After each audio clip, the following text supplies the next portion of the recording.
Assalamualaikum warahmatullahi wabarakatuh. Perkenalkan, saya Azila Popiara 19044 dari Informatika 19B. Di sini saya perwakilan dari kelompok 6 yang beranggotakan saya sendiri, Azila Popiara, Asril Saputra, Rini Syafitri, dan Wahyu Alfadila. Pada kali ini, kelompok kami akan menjelaskan materi tentang desain input. Materi pertama akan disampaikan oleh saya sendiri, kemudian dilanjutkan oleh Asril Saputra, kemudian Rini Syafitri, dan materi terakhir akan disampaikan oleh Wahyu Alfadila. Baik, kita masuk materi yang pertama, yaitu memahami konsep dan petunjuk desain input. Desain input digunakan untuk merancang tampilan layar di komputer yang menggambarkan bagaimana bentuk pemasukan data. Proses input melibatkan 3 tahapan utama, salah satunya yaitu penangkapan data atau data capture. Data capture merupakan proses mencatat kejadian nyata yang terjadi akibat transaksi yang dilakukan ke dalam dokumen dasar. Adapun tujuan dari perancangan input yaitu untuk menentukan sistem outputnya. Bentuk formulir input tampilan layar, dokumen-dokumen jaringan interaktif berdasarkan hubungan yang penting dibentuk dalam perkiraan kita adalah merupakan hal yang penting.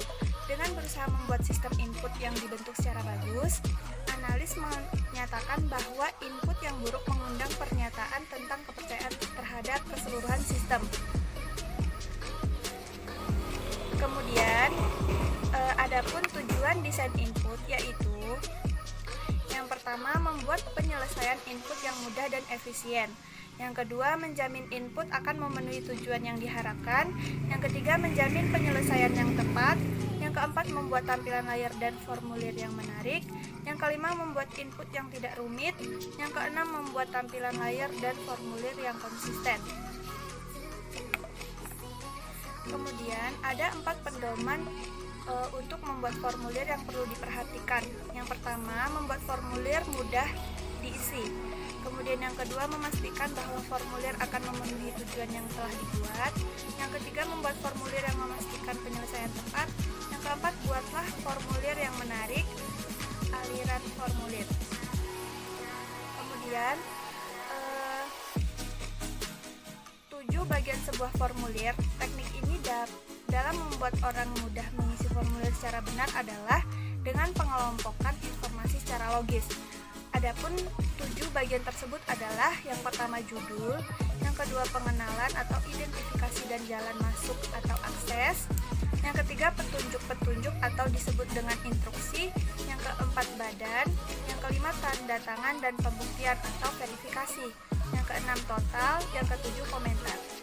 Itulah yang dapat saya sampaikan. Akan dilanjutkan materi selanjutnya oleh Asril Saputra. Baiklah, saya Rini Syafitri, NPM 1910036. Saya akan melanjutkan materi B yang memahami kontrol GUI untuk desain input. Tipe input pertama desain input, 2 desain form, 3 desain screen GUI. 4 kontrol GUI. Input digolongkan berdasarkan 2 karakteristik. Pertama, bagaimana ia didapatkan, capture dimasukkan dalam proses. Data capture pertama, identifikasi dan menambah data baru, shortcut dokumen, from yang digunakan untuk menyimpan data transisi penyusunan. Data entry yaitu proses memasukkan data di mana terjadinya proses pengubahan data menjadi format yang dapat dibaca. Batch processing di mana sebagai from yang dominan dari pemrosesan data pada batch processing untuk data yang dimasukkan lalu dikumpulkan ke dalam suatu file yang disebut batches. Ini terkait dengan output. Metode teknologi yang digunakan adalah keyboard, mouse, touchscreen, source ping, OMR, optic mark registration, OCR, optic character registration. Desain input. Tujuan penting mendesain input adalah untuk menangkap dan mengubah data ke dalam format yang sesuai pada komputer. Tujuan dari mendesain input yang baik itu agar diperoleh efektivitas, ketelitian, mudah digunakan, konsisten, kesederhanaan, dan menarik. Kualitas dari sistem input menentukan kualitas sistem output. Desain form. Pedoman untuk mendesain form yang baik adalah untuk form mudah untuk diisi. Ada beberapa teknik yang digunakan. Desain form dengan alur yang benar dan dari kiri ke kanan, dari atas ke bawah. Kelompok informasi secara logis menggunakan 7 bagian dari sebuah form. Sedia judul-judul yang jelas, keterangan atau caption. Keterangan mengarahkan apa yang harus diisi pada sebuah garis, spasi, kotak berikut pada gambar yang bagian form heading, bagian atas identifikasi, akses, instruksi, isi, tanda tangan, verifikasi atau pembuktian, jumlah, total, komentar. Tipe-tipe caption. Garis caption menempatkan caption pada garis yang sama atau di bawah garis. Kotak caption menyediakan sebuah kotak untuk data sebagai pengganti sebuah garis. Vertical check off. Pilihan daftar atau pilihan alternatif yang tersusun secara vertikal. Horizontal check off. Pilihan daftar atau pilihan alternatif yang tersusun secara horizontal. From memenuhi tujuan yang digunakan. Analisis sistem dapat menggunakan tipe-tipe berbeda dari from yang khusus untuk tujuan berbeda pula. From yang khusus bisa juga berarti from yang dipersiapkan oleh seorang dealer, pedagang, peralatan atau list kantor. Desain from menjamin penyelesaian from yang tepat akurat. Untuk mengurangi tingkat kesalahan dengan kumpulan data, from seharusnya desain memastikan penyelesaian akurat. Desainlah from yang membuat orang-orang melakukan hal yang benar terhadap from. Untuk mendorong orang-orang menyelesaikan from, sistem analisis harusnya menjaga agar from tetap menarik. Agar lebih menarik, from harusnya terlihat teratur, rapi, bersih, dan memperoleh informasi menurut urutan yang diharapkan. From yang estetik atau menggunakan from yang berbeda dari garis dari form yang sama dapat membantu from menjadi kelihatan lebih menarik. Sekian dan terima kasih. Baiklah, di sini saya Asmi Saputra akan melanjutkan materi yang sudah dijelaskan oleh rekan saya tadi. Materi selanjutnya adalah ciri-ciri untuk perancangan software formulir elektronik. 1. Mempunyai kemampuan membuat formulir elektronik atau formulir berbasis jaringan yang menggunakan satu paket terintegrasi. 2. Mampu membuat formulir menggunakan contoh panduan formulir. 3. Mampu membuat formulir dengan memotong dan melengketkan objek-objek atau bagian yang diinginkan. 4. Memudahkan penyelesaian formulir elektronik dengan menggunakan paket software penginputan data milik teman. 5. Membiarkan kebiasaan user penyelesaian formulir elektronik dan kemampuan kebiasaan menggunakan menu, toolbar, papan ketik, dan makro. 6. Mendukung penyatuan dengan database yang populer. 7. Membantu membawa kepada formulir yang terarah. 8. Mendorong proses dan pengiriman otomatis. 9. Mendorong pengembangan peran database. 10. Membangun perlindungan keamanan untuk formulir elektronik. 11. Menyelesaikan formulir kertas dan mengizinkan penyebarluasan melalui jaringan. 12. Menciptakan lapangan elektronik secara otomatis dalam pemeriksaan formulir kertas. 12. Menyediakan pengisian formulir melalui jaringan atau web. 13. Menyediakan penghitungan yang diselesaikan secara otomatis. Dalam membuat tampilan layar sederhana, ada beberapa hal yang harus diperhatikan. 1. 3 bagian tampilan layar terdiri dari 1. Judul atau kata kunci untuk menu, 2. Badan atau menggunakan ketentuan ke kiri dan ke kanan dari atas ke bawah dan untuk menginput data. 3. Pendapat dan petunjuk untuk menggunakan fungsi kunci. Yang kedua, menggunakan Windows atau hyperlink, terdiri dari mempermudah perangkat, yaitu 1. Core link, 2. GUI atau GUID user interface, 3. Pemanggilan lebih detail, 4. Dialog pada layar.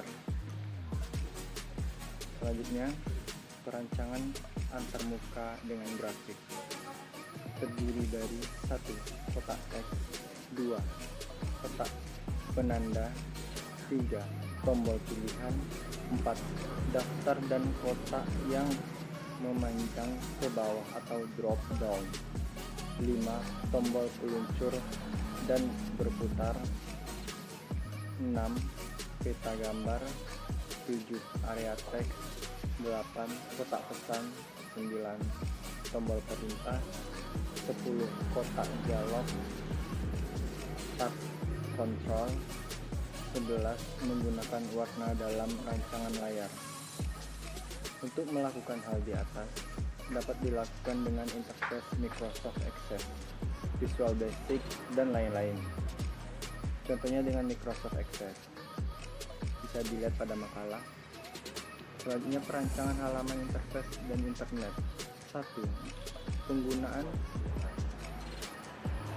bermacam kotak teks,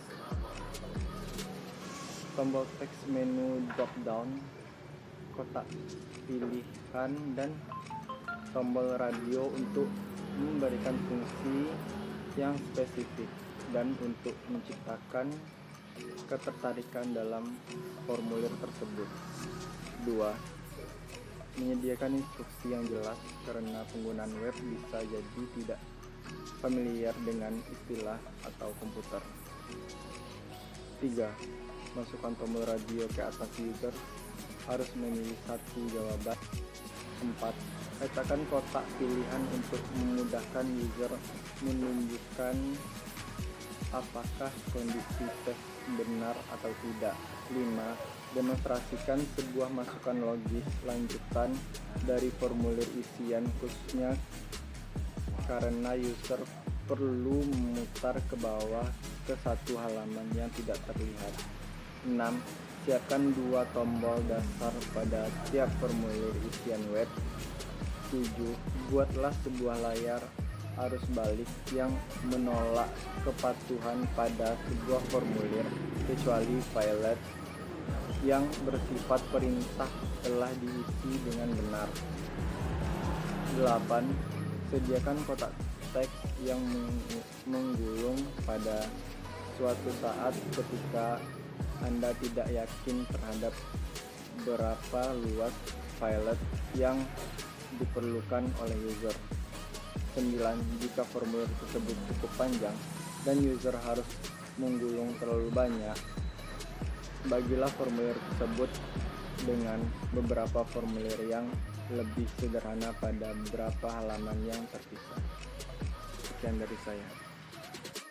Baiklah, saya Wael Fadila akan melanjutkan materi yang selanjutnya, yaitu desain input. Proses input melibatkan 3 tahapan utama, yaitu 1. Penangkapan data merupakan proses mencatat kejadian nyata yang terjadi akibat transaksi yang dilakukan ke dalam dokumen dasar. Yang kedua, penyiapan data, yaitu mengubah data yang telah ditangkap ke dalam bentuk yang dapat dibaca oleh mesin. Misalnya kartu plok, pita magnetik, atau disk magnetik. Yang ketiga, pemasukan data merupakan proses membacakan atau memasukkan data ke dalam komputer. Langkah-langkah desain input. Yang perlu didesain secara rinci untuk input adalah bentuk dari dokumen dasar yang digunakan untuk menangkap data, kode-kode input yang digunakan, dan bentuk dari tampilan input di alat-alat input. Menentukan kebutuhan input dari sistem baru. Input yang akan didesain dapat ditentukan dari DAD sistem baru yang telah dibuat. Input DAD ditunjukkan oleh arus data dari suatu kesatuan luar ke suatu proses dan bentuk tampilan input di alat input yang ditujukan oleh suatu proses pemasukan data. Menentukan parameter dari input. Yang pertama, bentuk dari input. Bentuk dasar atau bentuk isian di alat input seperti dialog layar terminal. Yang kedua, sumber input. Yang ketiga, jumlah tembusan untuk input berupa dokumen dasar dan distribusinya. Yang keempat, alat input yang digunakan. Yang kelima, volume input. Yang keenam, periode input. Tujuan desain input, yaitu yang pertama, membuat penyelesaian input yang mudah dan efisien. Yang kedua, menjamin input akan memenuhi tujuan yang diharapkan. Yang ketiga, menjamin penyelesaian yang tepat. Yang keempat, membuat tampilan layar dan formulir yang menarik. Yang kelima, membuat input yang tidak rumit. Yang keenam, membuat tampilan layar dan formulir yang konsisten.